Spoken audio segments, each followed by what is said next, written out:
नमस्कार दोस्तों। आज की हमारी टॉपिक है एंटी डायूरेटिक्स। कल हमने डायूरेटिक्स के बारे में पढ़ा था और आज हम पढ़ते हैं एंटी डायूरेटिक्स।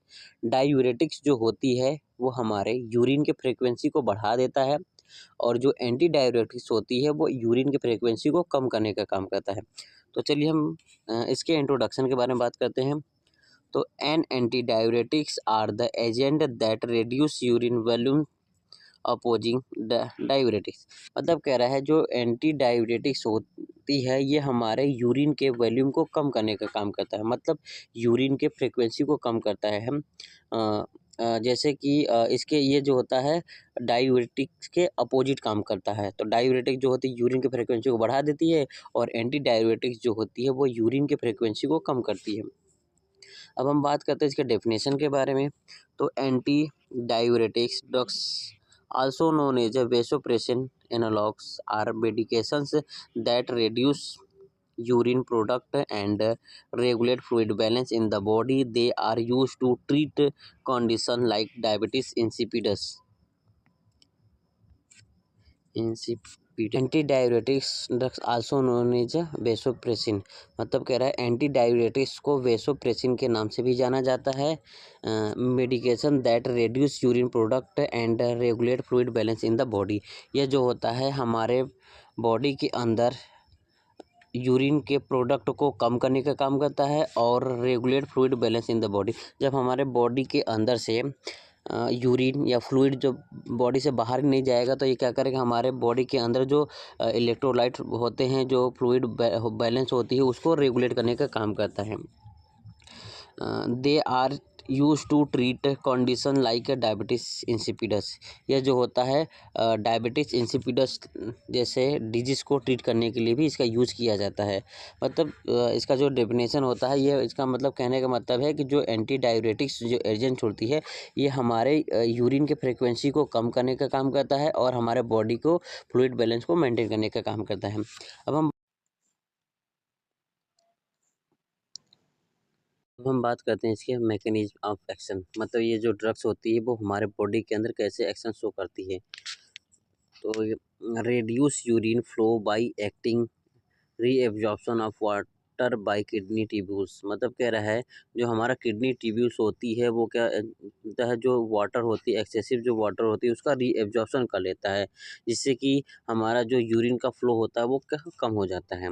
फिर हम बात करते हैं इसके इंडिकेशन एंड यूजेस। मतलब हम ये जो ड्रग्स होती है वो कब कब दे सकते हैं और उसकी क्या क्या यूजेस है। तो पहला जो है हमारा क्रेनियल डायबिटीज इंसिपिडस। अगर इस या कंडीशन पेशेंट को देखने को मिलती है तब हम एंटी डायबिटिक्स दे सकते हैं। ये क्या है, causes by problems with kidney ability to regulate the water balance. मतलब ये जो कंडीशन होती है वो हमारा किडनी जो होती है, किडनी के प्रॉब्लम्स के कारण ये कंडीशन देखने को मिलती है। ये जो होता है हमारे बॉडी के अंदर वाटर बैलेंस को रेगुलेट करने का काम करती है। फिर बेड बियरिंग, अगर पेशेंट बेड बियरिंग कर रहा है तो उस कंडीशन में उसको ये ड्रग्स दे सकते हैं। फिर नेक्चूरिया, नेक्चूरिया का मतलब होता है हमारा जो टिश्यू होती है, ऑर्गन्स होता है और वेसल्स होती है वो क्या होती है, वो हार्डनिंग हो जाती है या थिक हो जाती है, तो उस कंडीशन को कहा जाता है नेक्चूरिया। तो अगर पेशेंट को नेक्चूरिया जैसी कंडीशन देखने को मिलती है तो हम ये ड्रग्स यूज़ कर सकते हैं। अब हम बात करते हैं इसके एग्जाम्पल के बारे में। मतलब एंटी डायबिटिक्स कौन कौन से ऐसे ड्रग्स जो हैं जो एंटी डायबिटिक्स के अंतर्गत आते हैं। तो पहला जो है हमारा ड्रग्स है वो है वेसोप्रेसिन। वेसोप्रेसिन जो होती है वो 5 to 10 यूनिट हम पेशेंट को प्रोवाइड करेंगे, वो भी कैसे, आई इंट्रामस्कुलर या फिर सबकुटेनियस हम पेशेंट को देंगे। फिर उसके बाद डेस्मोप्रेसिन जो होती है वो 100 to 400 mcg देंगे, या फिर इसको 1 से 4 mcg IV प्रोवाइड करेंगे पेशेंट को। फिर हम बात करते हैं इसका कंट्रा इंडिकेशन एंड प्रिकॉशन। मतलब इस ड्रग्स की क्या क्या कंट्रा इंडिकेशन है और हमें क्या क्या प्रिकॉशन रखना चाहिए इस ड्रग्स को पेशेंट को देने से पहले। तो पहला है हमारा हाइपर सेंसिटिविटी। अगर पेशेंट को हाइपर सेंसिटिविटी की प्रॉब्लम होती है, अगर उस ड्रग्स का कोई उसको हाइपर सेंसिटिविटी देखने को मिलती है तो ये ड्रग्स हम उसको नहीं प्रोवाइड करेंगे पेशेंट को। फिर empire renal function with ongoing diabetes treatment. अगर डायबिटीज ट्रीटमेंट के समय उसको अगर वो से डायबिटीज़ का ट्रीटमेंट ले रहा है पेशेंट, तो उस कंडीशन में हम ये ड्रग्स का यूज़ नहीं करेंगे।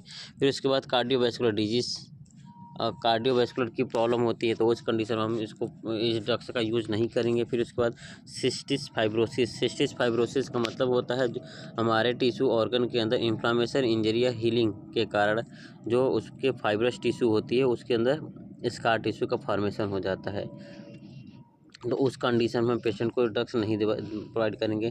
फ्लूइड एंड इलेक्ट्रोलाइट इम्बैलेंस, अगर बॉडी के अंदर फ्लूइड एंड इलेक्ट्रोलाइट इम्बैलेंस है तब हम इसको नहीं देंगे। फिर उसके बाद प्रेगनेंसी एंड लैक्टेशन, अगर जो प्रेग्नेंट वुमेन होती हैं उसे हम नहीं देंगे, और जो लैक्टेटिंग वुमेन होती मदर्स होती हैं जो बेबी को ब्रेस्ट फीडिंग कराती हैं उस मदर को भी हम ये ड्रग्स प्रोवाइड नहीं करेंगे। अब इसकी हम बात करते हैं एडवर्स इफेक्ट, मतलब इस ड्रग्स का क्या क्या एडवर्स इफेक्ट होता है, मतलब लेने के बाद क्या क्या देखने को प्रॉब्लम्स मिल सकती है पेशेंट को। नोजल इरिटेशन, हमारे नोजल के अंदर इरिटेशन होगा। फिर राइनाइटिस देखने को मिलेगा। एब्डोमिनल क्रैम्प, हमारा एब्डोमिनल के अंदर क्रैम्प होगी। और जो डिफिकेट अर्ज होगा कि उसको क्या करना है, यूरिन पास करना होगा। Fluid retention, nausea and back एक इन फीमेल, फ्लूइड का रिटेंशन होगा, नोजिया होगी, और फीमेल के अंदर क्या होगा, बैक साइड पेन होने को भी देखने को मिलेगा। फिर उसके बाद हम नर्सिंग रिस्पॉन्सिबिलिटी, अब क्या क्या नर्सिंग रिस्पॉन्सिबिलिटी है उसके बाद देखते हैं। तो क्या है, मॉनिटर इलेक्ट्रोलाइट इम्बैलेंस पे, जो नर्स होती हैं वो पेशेंट का इलेक्ट्रोलाइट इम्बैलेंस को हमेशा मॉनिटर करेंगी। Monitor vital sign and BP, patient का टाइम टू टाइम मॉनिटर करेंगे, उसकी वाइटल साइन लेंगे और उसका बीपी चेक करेंगे। फिर इसके बाद observe for sign of hypersensitivity reaction, hypersensitivity reaction, अगर उस ड्रग्स का कोई हाइपर सेंसिटिविटी रिएक्शन हो रहा है तो हम उससे क्या करें, उसको ऑब्जर्व करेंगे और वो ड्रग्स तुरंत ही बंद कर देंगे। फिर उसके बाद मॉनिटर लेबोरेटरी वैल्यू, और पेशेंट की हम क्या करेंगे, लेबोरेटरी टेस्ट लेंगे, उसकी यूरिन को कलेक्ट करेंगे और उसको लैब में सेंड कर देंगे उसको डायग्नोसिस करने के लिए, उसमें कौन सी क्या कंडीशन उसके यूरिन के अंदर है, कोई बैक्टीरियल तो इन्फेक्शन नहीं है या फिर कोई और प्रॉब्लम्स तो नहीं है। इस कंडीशन को चेक करने के लिए हम उसको, जो उसका यूरिन होती है उसको लेबोरेटरी में भेज देंगे। फिर stop medication if hypersensitivity excess, अगर हाइपर सेंसिटिविटी अगर अधिक बढ़ता है तो उस कंडीशन में हम ये जो ड्रग्स प्रोवाइड कर रहे हैं वो तुरंत स्टॉप कर देंगे। Thank you.